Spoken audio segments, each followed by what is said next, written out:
માતાજી માતાજી માતાજી માતાજી શું થયું ખોલો ને માતાજી આંખો ખોલો માતાજી શું થયું માતાજી આંખો ખોલો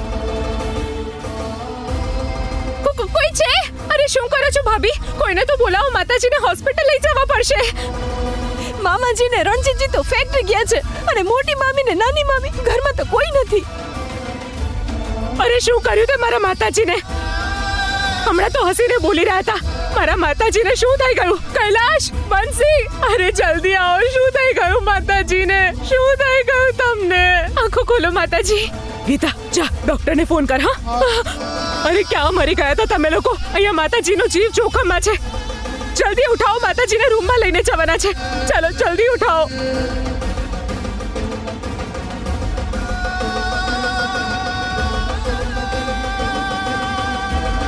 માતાજી માતાજી ખબરદાર જો મારા માતાજીને અડી છે તો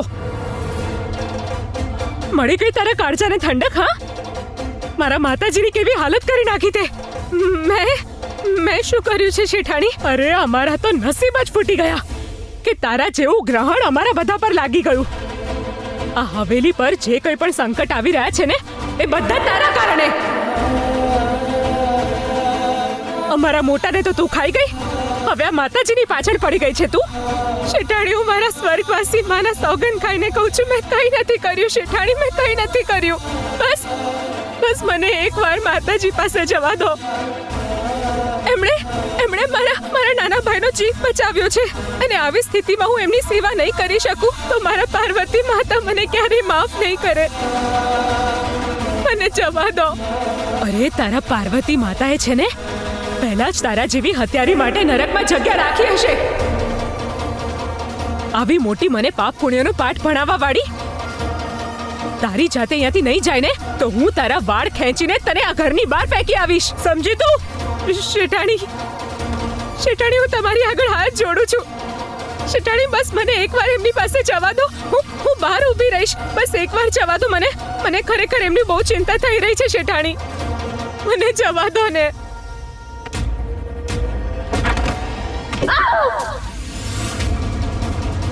તારા મનહૂસ ચહેરો છે ને મારા માતાજી સામે લાવતી નહીં તું નીકળી જા અમારી હવેલીમાંથી તું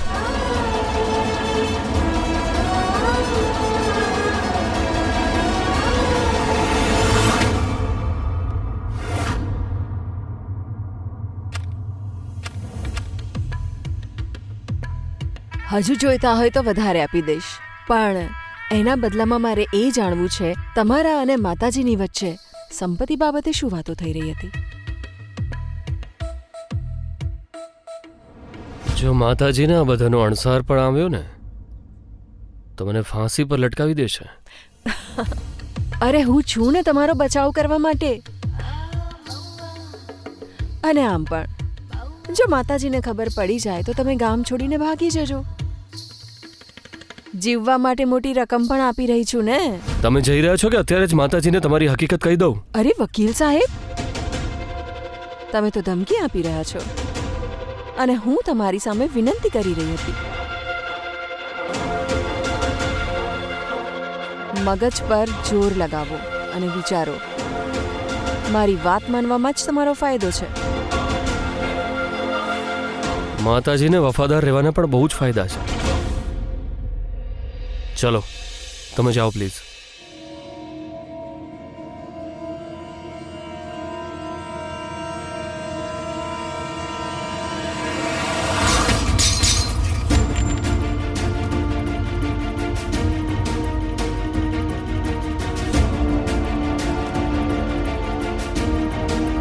અને જો મને નહીં કહો ને તો હું પણ માતાજીને કહી દઈશ કે વિરેન્દ્રજી જીવતા હતા ત્યારે તમે એમના ભરોસાનો ફાયદો ઉઠાવીને પાર્ટીના પૈસાની હેરાફેરી કરતા હતા પછી તમારી આ વફાદારી કોઈ કામમાં નહીં આવે ઠીક છે તમારે જે કહેવું એ કહો પણ પછી હું પણ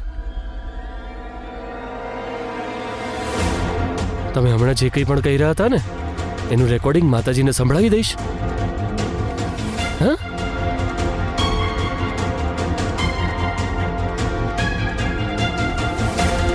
જો માતાજીને ખબર પડી જશે તો ખેલ શરૂ થતા પહેલા જ ખતમ થઈ જશે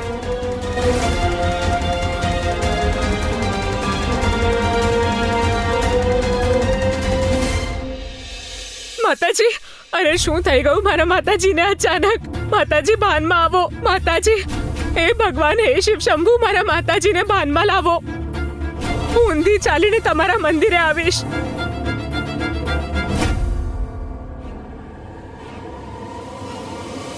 માતાજી. રુદ્ર.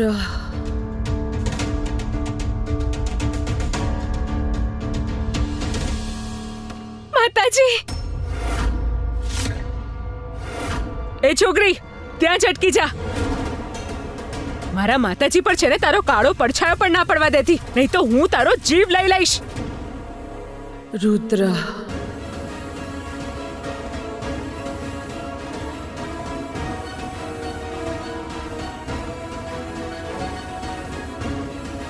ઠીક છે, ઠીક છે શેઠાણી, હું જતી રહીશ અહીંયાથી. પણ બસ એકવાર તમે નાના શેઠને કહી દો કે એમના ગયા પછી માતાજીની હાલત કેવી થઈ ગઈ છે. મને પૂરો વિશ્વાસ છે કે જેવી એમને ખબર પડશે કે માતાજી એટલા બીમાર છે, એ તરત અહીંયા આવી જશે. અચ્છા, હવે તારા જેવી બે કોડીની અભણ મને શીખવાડશે કે મારે મારા માતાજીનું ધ્યાન કઈ રીતે રાખવાનું. અને રુદ્ર, એને એટલો જ પ્રેમ હોત એના દાદી માટે તો મારા માતાજીની આવી હાલત ના હોત. મારા માતાજી માટે છે ને એમની આ દીકરી જ પૂરતી છે. હું મારા માતાજીને કઈ નહીં થવા દઉં. અને તું ખબરદાર, જો તે આ રૂમની અંદર પગ મૂક્યો છે તો. શેઠાણી, હું જતી રહીશ અહીંયાથી. પણ એકવાર નાના શેઠને કહી દો. કોને ખબર અહીંયા આવી જાય અને માતાજી ઠીક થઈ જાય. અચ્છા, બહુ સારી રીતે જાણું છું હું. તું બળતામાં ઘી નાખીને તારી રોટલીઓ શેકવા માંગે છે ને? હા, રુદ્ર આવશે, માતાજી તારા લગ્ન એની સાથે કરાવી દેશે અને તારા બધા સપના પૂરા થઈ જશે અને તું આ હવેલીની શેઠાણી બની જઈશ. પણ હું છે ને તારી આ ઈચ્છા ક્યારે પૂરી નહીં થવા દઉં. શું વિચારી રહી છે તું? મારા ગયા પછી તું રુદ્રને આ બધું કહી દઈશ? જો તેવું વિચાર્યું પણ છે ને તો હું તારી ચામડી ઉધેડી નાખીશ, સમજી?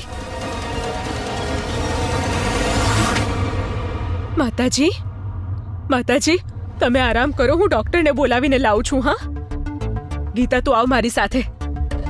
તું અંદર ના જતી.